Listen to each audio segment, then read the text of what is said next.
सबसे बड़ी स्ट्राइक, पहलगाम नरसंहार का खौफनाक बदला, भारतीय सेना का ऑपरेशन सिंदूर। जब देश नींद में था तो पाकिस्तान की नींद उड़ाने वाली उस स्ट्राइक को अंजाम दिया गया जिसकी दहशत पाकिस्तान को रह रह कर सता रही थी। एक के बाद एक 9 ठिकानों पर हमला किया गया। इन हमलों के दौरान पीओके में 5 और पाकिस्तान के पंजाब प्रांत में 4 जगहों पर स्ट्राइक की गई। इन सभी हमलों में आतंकी ठिकानों को टारगेट किया गया। खबर है कि बहावलपुर में जैश के मुख्यालय को निशाना बनाया गया, जबकि मुरीदके में लश्कर-ए-तैयबा के हेडक्वार्टर। इस हमले को बहुत बड़ी प्लानिंग के तहत अंजाम दिया गया। जानकारी के मुताबिक आतंकी अपने हाइडआउट से शिफ्ट होने वाले थे।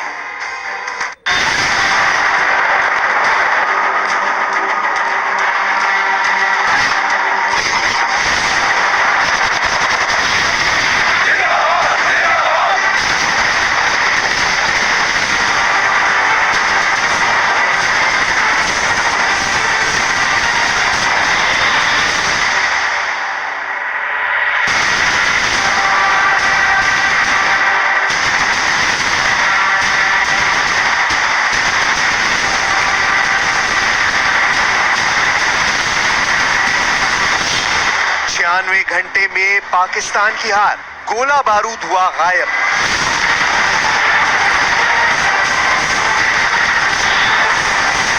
बाईस अप्रैल को पहलगाम पर पाकिस्तानी आतंकियों के हमले के बाद से भारत ने पाकिस्तान को कुछ इस तरह से घेरना शुरू किया है कि आज पाकिस्तान के खिलाफ बॉर्डर से लेकर पाकिस्तान के अंदर तक कम से कम 5 ऐसे बड़े मोर्चे खोल दिए गए जिससे पाकिस्तानी सरकार और पाकिस्तानी सेना के होश फाख्ता हो गए हैं। हम पाकिस्तान और पाकिस्तानी सेना पर इतना बड़ा खुलासा दिखाने जा रहे हैं जिसे आप जानकर हैरान रह जाएंगे। एक खुफिया रिपोर्ट में दावा किया गया है कि पाकिस्तानी सेना के घूसखोर गद्दार जनरलों और कमांडरों ने पाकिस्तानी सेना का गोला बारूद यूक्रेन को 2023 में ही बेच डाला है, जिसकी वजह से अब पाकिस्तानी सेना के पास सिर्फ 4 दिन तक युद्ध करने लायक गोला बारूद बचा है। आप कंगाल पाकिस्तान के जाहिल जनरलों की हरकतों का इसी से अंदाजा लगा सकते हैं कि भारत के हमलों के डर से पाकिस्तानी सेना के प्रमुख जनरल आसिम मुनीर ने अपने पूरे परिवार को विदेश भगा दिया है, जबकि पाकिस्तान के पूर्व विदेश मंत्री बिलावल भुट्टो, जो सिंधु में खून का दरिया बहाने की धमकी दे रहे हैं, उन्होंने भी अपने परिवार को या तो लंदन या फिर न्यू जर्सी भेज दिया है। हालात ये है कि लाहौर में हाफिज सईद मदरसों के अंदर बुर्का पहनकर छिपकर बैठ गया है, जबकि दूसरी तरफ भगोड़ी पाकिस्तानी सेना अपनी जान बचाने में जुटी है। हालात ये है कि भारत को परमाणु युद्ध की धमकी दे रहे पाकिस्तान में लड़ने के लिए गोला बारूद नहीं है और न ही खाने के लिए आटा बचा है। पाकिस्तान के कब्जे वाले कश्मीर में बम से ज्यादा आटे की बोरियां पहुंचाई जा रही हैं।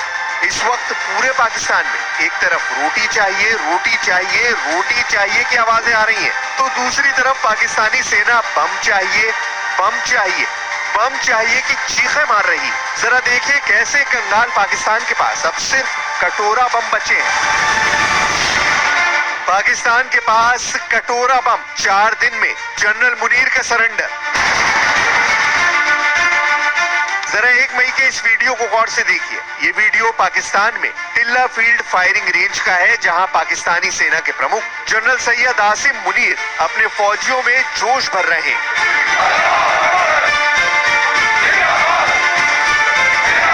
पाकिस्तानी सैनिक कुछ तोप, टैंक और भारी मशीन गन से जमकर फायरिंग करते हुए साफ साफ देखे जा सकते हैं। इस वीडियो को पाकिस्तान ने पूरी दुनिया को दिखाकर दावा किया है कि पाकिस्तान भारत के हर हमले का मुंहतोड़ जवाब देगा। पाकिस्तानी सेना के चीफ आसिम मुनीर चीन से मिले टैंक पर खड़े होकर दावा करने लगे हैं कि भारत के हमले का जवाब भरपूर दिया जाएगा। पूरे पाकिस्तान में जनरल आसिम मुनीर के दावे पर जमकर तालियां बजी, लेकिन 2 दिन बाद ही पाकिस्तान के दावों की पोल खुद पाकिस्तानी सेना और वहां के रक्षा विशेषज्ञों ने खोल दी। हम आपको पाकिस्तान के गोला बारूद और युद्ध करने की क्षमता पर लीक हुई एक गोपनीय रिपोर्ट दिखा रहे हैं, जिसे जानकर आप हैरान रह जाएंगे।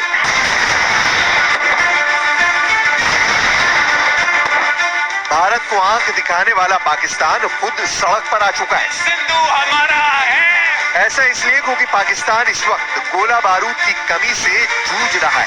युद्ध की बात करने वाले पाकिस्तान के पास महज 96 घंटे का गोला बारूद बचा हुआ है। ऐसे में अगर भारत से युद्ध होता है तो पाकिस्तान 4 दिन ही भारत के सामने टिक पाएगा। पाकिस्तान के पास तोपखाने में गोला बारूद की भारी कमी हो गई है। एक रिपोर्ट के मुताबिक पाकिस्तान की सेना के पास सिर्फ 4 दिनों तक युद्ध लड़ने की क्षमता है। इसके बाद गोला बारूद की कमी के कारण उनकी सेना पहले की तरह सरेंडर कर सकती है।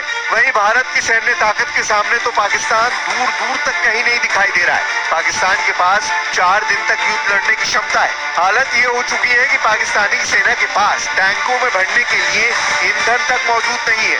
पाकिस्तान के पास M109 हॉवित्जर के लिए पर्याप्त 155 मिलीमीटर के गोले या अपने BM-21 सिस्टम के लिए 122 मिलीमीटर के रॉकेट नहीं बचे हैं। यानी M109 howitzer BM-21 multiple rocket launcher के लिए गोला बारूद तक खत्म हो चुका है। नई तोपें SH-15 के लिए गोला बारूद नहीं बचा है। ऐसे हालात में पाकिस्तानी तोप और रॉकेट लॉन्चर सिर्फ शोपीस बनकर रह गए और इन हालात को देखकर कहा जा सकता है कि पाकिस्तानी सेना के हाथ में अब कटोरा बम बचा है। 2 मई को पाकिस्तानी कमांडरों की मीटिंग में भी गोला बारूद की कमी को लेकर आपातकाल मीटिंग हो चुकी है। जब से खबर पूरे पाकिस्तान में फैली है उसके बाद से POK में मौजूद 1000 पाकिस्तानी मदरसों से 26,000 से ज्यादा पाकिस्तानी छात्र भाग चुके हैं और POK में मौजूद सैकड़ों जिहादी और आतंकी पाकिस्तान के बड़े शहरों की घनी आबादी में जाकर दुबक गए। खासतौर से लश्कर का चीफ आतंकी हाफिज सईद तो लाहौर में छिप गया है। आप पाकिस्तान में भारत के हमले को लेकर दहशत का इसी से अंदाजा लगा सकते हैं कि पाकिस्तान के बड़े नेता तक कहने लगे हैं कि अगर भारत ने हमला किया तो हम पाकिस्तानी नेता देश छोड़कर लंदन भाग जाएंगे। जरा इन्हें देखिए, ये है पाकिस्तानी नेता शेर अफजल खान मरवात जो गीदड़ों जैसी हरकतें कर रहे हैं। गीदड़ भभकी वाले पाकिस्तानी बन गए गीदड़। अगर भारत पाकिस्तान पर हमला कर देता है तो पाकिस्तान क्या करेगा? तो पाकिस्तानी नेता शेर अफजल खान मरवात ने पत्रकार को हैरान करने वाला गजब का जवाब दिया। शेर अफजल खान ने बिना झिझक दो टूक कहा, अगर जंग बढ़ जाती है तो मैं इंग्लैंड चला जाऊंगा। पाकिस्तानी पत्रकार ने दूसरा सवाल किया, अगर युद्ध रोकने को लेकर PM मोदी से क्या अपील करेंगे? तो शेर अफजल खान मरवात ने कहा, मोदी मेरे खाला यानी मौसी के बेटे नहीं है जो मेरे कहने से पीछे हट जाएंगे। पाकिस्तानी नेता शेर अफजल खान मरवात के इस जवाब से मौके पर मौजूद लोग ठहाके मारकर हंसने लगे। आप खुद इस बात को पूरा सुनिए, पाकिस्तानी नेता शेर अफजल खान मरवात क्या कह रहे हैं। बतौर पाकिस्तानी अगर जंग बढ़ जाती है तो बंदूक लेकर बॉर्डर पर जाएंगे? नहीं, अगर जंग बढ़ जाती है तो मैं इंग्लैंड चला जाऊंगा। सर आपने समझते कि इन हालात में मोदी साहब को थोड़ा सा बैकग्राउंड में जाना पड़ेगा या थोड़ा सा पीछे हटना पड़ेगा? इन हालात में आप नहीं समझते कि मोदी को थोड़ा सा पीछे जाना चाहिए ताकि हालात नॉर्मल हो? मोदी मेरे खाला का बेटा है जो मेरे कहने से पीछे जाएगा।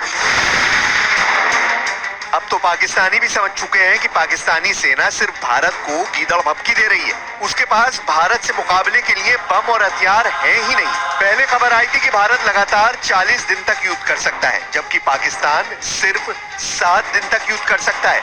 लेकिन अब खबर है कि पाकिस्तानी सेना सिर्फ 4 दिन युद्ध भारत से कर सकती है। अब आपको बता दें कि आर्थिक तंगी से जूझ रहे पाकिस्तान ने 2022 में शुरू हुए यूक्रेन युद्ध के दौरान करोड़ों डॉलर के बम और हथियार अमेरिका के साथ मिलकर यूक्रेन को बेच दिए थे, जिसका खमियाजा पाकिस्तान भुगत रहा है। जरा देखिए पाकिस्तान के गद्दार, लालची और घूसखोर जनरलों ने यूक्रेन को कितने करोड़ डॉलर का गोला बारूद बेचा था। साल 2023 में पाकिस्तान ने गुप्त रास्तों से लाखों राउंड तोपखाने के गोले, रॉकेट और छोटे हथियारों की सप्लाई यूक्रेनी सेना को दी थी। फरवरी और मार्च 2023 के बीच पाकिस्तान ने 42,122 मिलीमीटर के गोले यूक्रेन को दिए थे, जबकि BM-21 रॉकेट, 60,155 मिलीमीटर हॉवित्जर तोप के गोले यूक्रेनी सेना को सप्लाई किए थे। इसके अलावा 13,122 मिलीमीटर के रॉकेट यूक्रेन को दिए थे। पाकिस्तान को गोला बारूद और हथियारों की इस खुफिया सौदे से 36 करोड़ 40 लाख डॉलर की भारी भरकम कमाई हुई थी।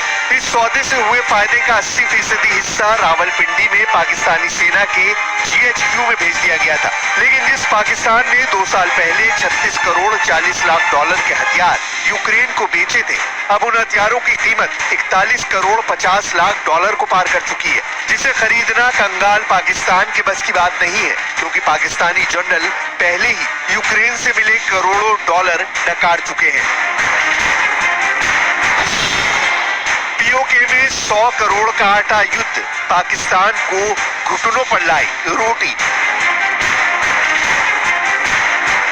एक तरफ युद्ध लड़ने के लिए पाकिस्तान के पास गोला बारूद नहीं है, तो वहीं दूसरी तरफ POK में युद्ध से पहले ही रोटी के लाले पड़ने लगे हैं। POK की मीडिया से मिली जानकारी के मुताबिक POK में 100 करोड़ यानी 1 अरब का आटा स्टॉक किया जा रहा है, ताकि 2 महीने तक POK में लोगों को जिंदा रखा जा सके। 3 मई को पाकिस्तान के मुजफ्फराबाद के बाहरी इलाकों की एक मिल से करीब 250 टन आटा POK की तरफ रवाना किया गया है।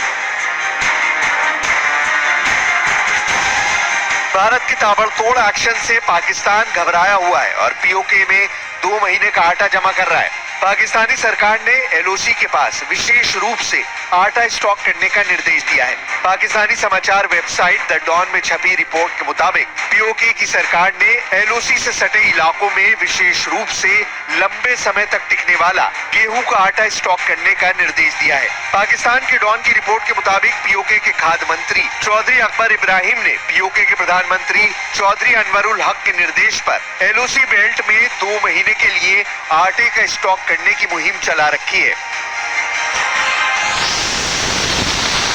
ताबीज बने परमाणु बम, पाकिस्तान में परमाणु कोहराम।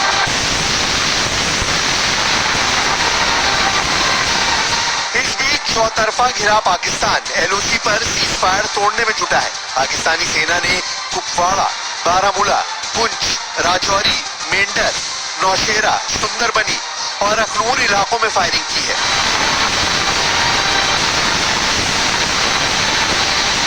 युद्ध विशेषज्ञों का साफ दावा है कि पाकिस्तान बार बार भारत को इसलिए परमाणु जंग की धमकी दे रहा है क्योंकि उसके पास लंबे युद्ध के लिए हथियार और गोला बारूद नहीं बचा है। यही वजह है कि पाकिस्तान पूरी दुनिया में दौड़ लगा रहा है ताकि भारत को हमला करने से रोका जा सके। लेकिन भारत जिस संयम के साथ सटीक और घातक बदला पहलगाम का लेने जा रहा है, उसे रोक पाना अब पाकिस्तान के बस की बात नहीं है। यही वजह है कि पाकिस्तानी मौलाना फजलुर रहमान ने यहाँ तक कह दिया है कि लगता है कि पाकिस्तानी परमाणु बम अब तावीज बनकर रह गए और पाकिस्तान पूरी दुनिया में अलग थलग पड़ता जा रहा है। अगर हर मसले के लिए फौज के सोच या फौज की अप्रोच हो, कभी भी आप ये मसला हल नहीं कर सकेंगे जब तक कि आपके साथ पॉलिटिकल सोच ना हो, इकोनॉमिक सोच ना हो। इंडिया की इकोनॉमी ऊपर जा रही है, चाइना की इकोनॉमी ऊपर जा रही है, बांग्लादेश की इकोनॉमी ऊपर जा रही है, इंडोनेशिया के ऊपर जा रही है, मलेशिया के ऊपर जा रही है, अफगानिस्तान के ऊपर जा रही है, ईरान के ऊपर जा रही है, और इन सब के बीच में सिर्फ पाकिस्तान की इकोनॉमी गिर रही। क्यों?